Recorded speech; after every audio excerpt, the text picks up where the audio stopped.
Jesus explains unbelief in the end and in the total transformation of the Earth's surface. January 24th, 1955. Message 6174. From Jesus through Bertha Dudde. Spoken by Pascal.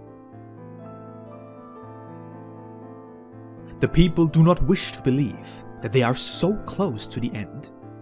They do not wish to believe that things will happen which they consider impossible, that an entirely new era will begin, a time when wholly different conditions will exist among the people, a time when there will be peace and harmony, and when nothing will remind us of the battle on earth that will precede this new era. It is also difficult for the people to believe in the total transformation of the Earth's surface, in a so-called cataclysm, because they yet dwell in the midst of life and are so far removed from the spiritual world that the correlations cannot be made clear to them.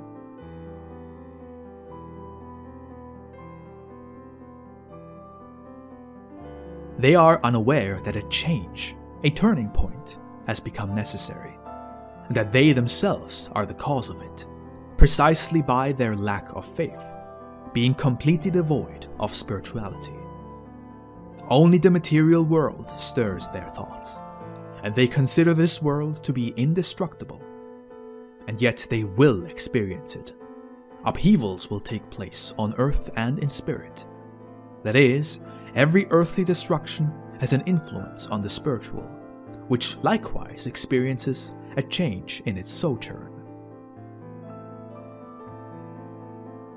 The people will experience what they do not wish to believe, but the belief therein would motivate them to change themselves, so that they need not fear what they will experience, because it would not be to their detriment, whereas people without belief will be severely affected, without being able to defend themselves, and the end will come ever closer. The number of signs is increasing, and everyone could pay attention to them. Adversity will become ever greater. Indeed, the people will be startled out of their calm. Every person's thinking will be shaken by events of all kinds. Nature will express itself as a warning to the indifferent.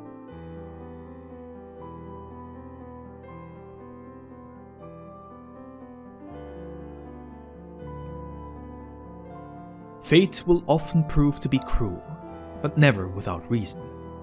Everything shall only serve to rouse the people from their indifference, to turn their thoughts towards the forthcoming, which they are well aware of, but do not believe in. And to all will be offered help, so they might gain faith in an end. Yet no one will receive such blatant evidence that he would be compelled to believe the announcements of the end to be true.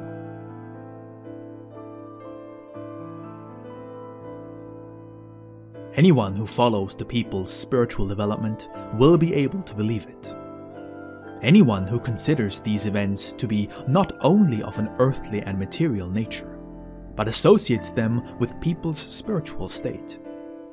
Anyone who believes in a God at all, one who guides the people's destiny. For ones such as these, an end is more likely than a continuation upon the same path, which could never lead to a good conclusion. An end will come, and good for him who expects this and prepares himself to part with his physical life prematurely. For he will gain more than will be taken from him, and he will not be lost. Amen.